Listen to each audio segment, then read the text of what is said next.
श्रोते हो, नमस्ते. आपल्या सर्वांना शुभ दिवस. श्रोते हो, सुख मिळवायला परिश्रम करावं लागत असतं. आरामशीर जीवन म्हणजे सुख, अशी बहुधा सुखाची व्याख्या केली जाते.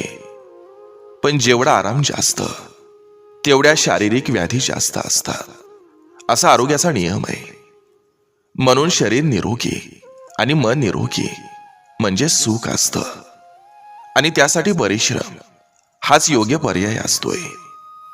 परिश्रमाशिवाय सुख, हे माणसाच्या कल्पनेतील सुख, कोणालाच मिळवता येत नसतं.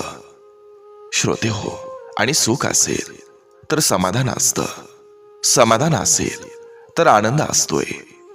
सुख, समाधान आणि आनंद म्हणजेच जीवन सफल असतं. नक्की विचार करा. चला, आजही आपल्यासाठी सुंदर विचारांची ही शिदोरी, ही मालिका अशीच पुढे घेऊन आलोय. चला, करूया सुरुवात सुंदर विचारांना, सुंदर सुविचारांना.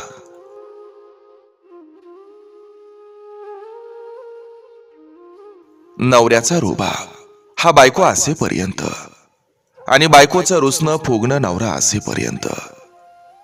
एकदा का जोडीदार निरोप घेऊन निघून गेला की मग मागं उरतो फक्त एकट्याचा एकलकोंडा जीव जळणारा प्रवास.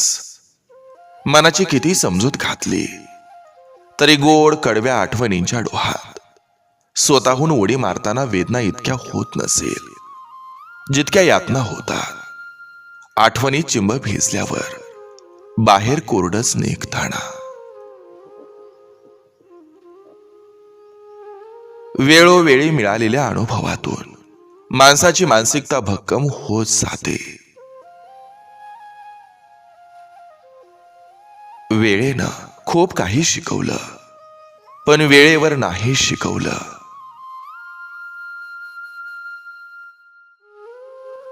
मुक्त व्हावं, मोकाट होऊ नये.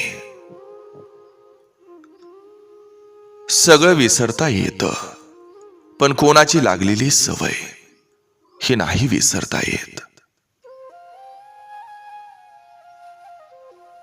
प्रत्येक आवडणारी गोष्ट ही आपली नसते, हे जेव्हा समजायला लागतं तेव्हा आपण खऱ्या अर्थानं मोठं होत असतो. ज्याला मोठं व्हायचं असतं त्यानं गुंतायचं नसतं. आपल्यानंतर आपला दरवळ उरावा यासाठी तर जगण्याचा श्वास मोजत असतो आपण.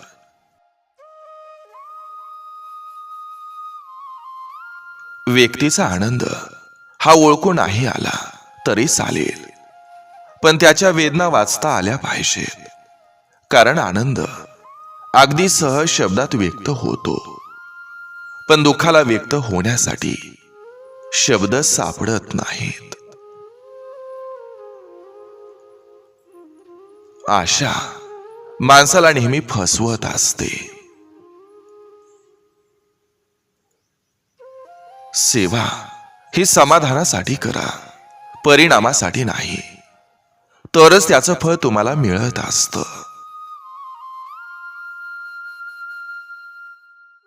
आयुष्यभर निभावलं तर प्रेमासारखं दुसरं सुख नसतं. ज्या क्षणी तुम्हाला जाणीव होते की आपला प्रवास हा आपल्याला एकट्यालाच करायचा आहे, तो क्षण तुमचं आयुष्य बदलून टाकणारा असतो. धाडसानं एकटं चला आणि स्वतःला सिद्ध करा.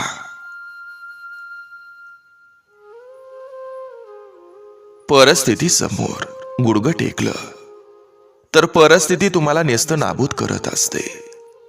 मात्र तुमच्या ध्येयासाठी परिस्थितीशी झुंजाल तर परिस्थिती तुम्हाला नतमस्तक होत असते. जगाला काय आवडतं ते करू नका, तुम्हाला जे वाटतं ते करा. आत्मविश्वास अशी शक्ती आहे जे तुम्हाला पायथ्यावरून शिखरावर पोहोचवत असते. काही कामं हे खिशात 500 रुपयांची नोट असतानाही केवळ 2 रुपयाच्या चिल्लरमुळे अडून राहतात. म्हणून जीवनात कधी कोणाला चिल्लर समजू नका, कारण वेळ आली की प्रत्येक जण आपली किंमत दाखवून देतो.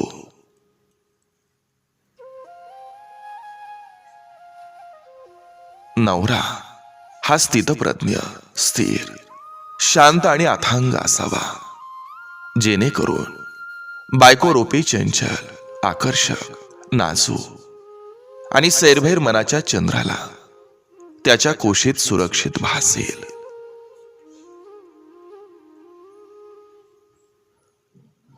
समजदार असणं ही सोपी गोष्ट नाही. कळत असूनही चूप बसावं लागतं आणि जळत असतानाही सहन करावं लागतं. स्वतःसाठी स्वतःपेक्षा चांगला सोबती कोणीच नसतो. तो खूप चांगला होता हा पुरस्कार माणसाला मेल्याशिवाय भेटत नसतो.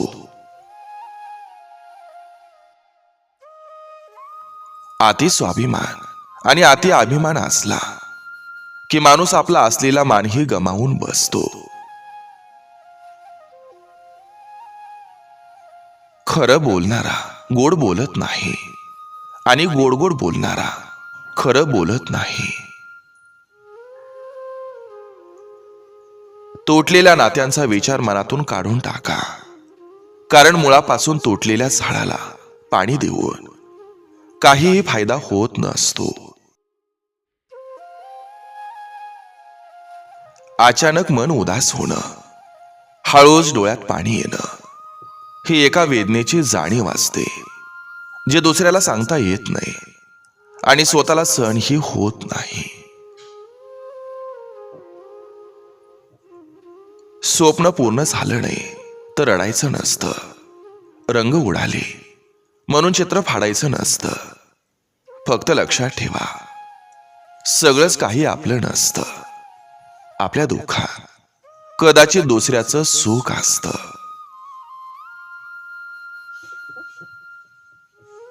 गोड बोलून दुसऱ्यांची घरं संसार उद्ध्वस्त करण्यापेक्षा एकदा स्वतःचं घर पेटवा, मग समजेल कसं जळत असतं ते.